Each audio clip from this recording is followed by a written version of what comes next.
Happy Wisdom Wednesday, everyone, and this week's book of the week is Sapiens by Yuval Noah Harari. So I got this book a couple years ago, and it took me some time to get through, mainly because I'm constantly reading many books at once. But it's a great book to get for those of you not only who are interested in history, but more importantly, biology, anthropology, and really to understand what makes human beings who they are. So in this book, he goes back many centuries ago to understand where Homo sapiens came from, and more importantly, the different revolutions we went through to get us to where we are today. And those three specific revolutions are the cognitive revolution, the agricultural revolution, and then the industrial revolution. You see, when we were, say, sapiens, centuries ago, we had very long, we still do, long intestines, and large brains, and that takes a lot of energy to sustain. But at some point we learned how to cook food, which shortened our digestive time, and that gave us a lot more ability to grow these big brains of ours. So of course, when you grow big brains, you go through a variety of different steps in life and processes that help you evolve, and more importantly, get more and more control of our surroundings. Now, in many ways, it took us a long time to make any kind of progress, because for centuries we made other human beings miserable, and we decimated animals and their environment around us. And really just in the last few decades, really, we've started to make real progress as human beings.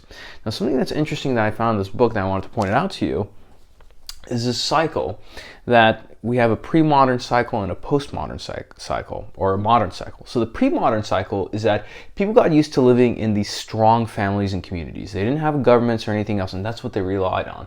Because of that, there was really a weak state and market. So most often than not, if you got sick, you went to your family or your local community. If you wanted to work, you worked on your family's farm or maybe a neighboring farm, and that was it.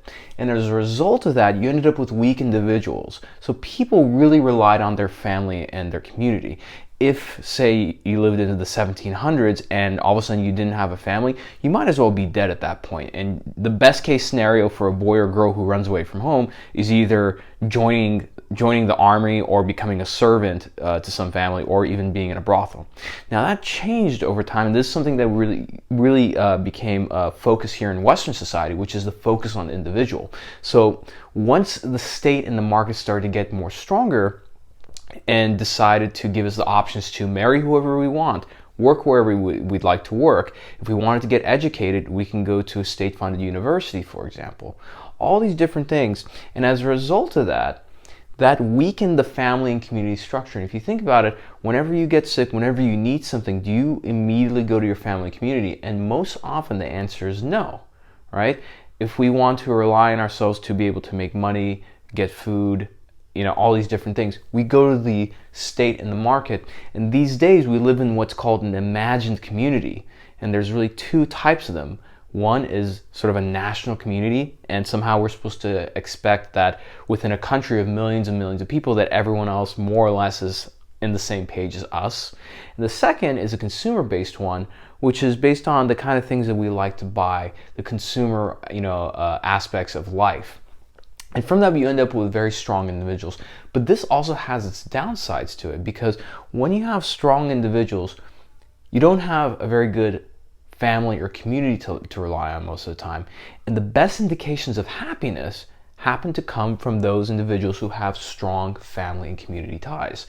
So it's no wonder that in the last decade or so, there's been an explosion on the internet in these social media communities, right? Because in a way, we've extended ourselves to the digital world, and we started building what's called, I guess, a digital global village. And that's why all these different communities are popping up, from online dating services to professional services to your friends and family, for example, on Facebook. And so we've really extended that, on our own. And we don't know the effects of these kind of technologies, and we won't know it maybe for another 30 or 40 years in terms of how this changes our psychology. Now, the last piece that's very important that Harari talks about in his book is that little by little we're approaching singularity, meaning that we're starting to incorporate technology, our phones, bionic technologies, biotech, all these things into our being.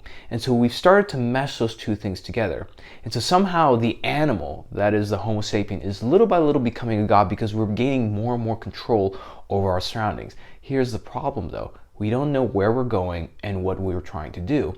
And because of the ability to manufacture the kind of things we want and manufacture our desires, we're starting to move away from the question of who do we want to become.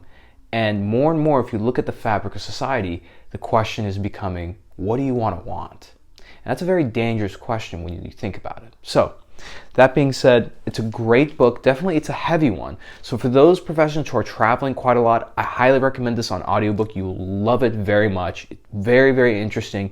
You'll not only learn a lot about history and anthropology and biology, but you'll start to understand why people are the way they are and what brought us to this point. So that's the book of the week. Hope you enjoy it. Definitely a good one. And he does have a second one out called Homo Dos, which deals more with the technological aspects and applications and impacts on human beings. And hopefully I'll be reviewing that in the near future. So, as always, happy Wisdom Wednesday, and I'll see you next week.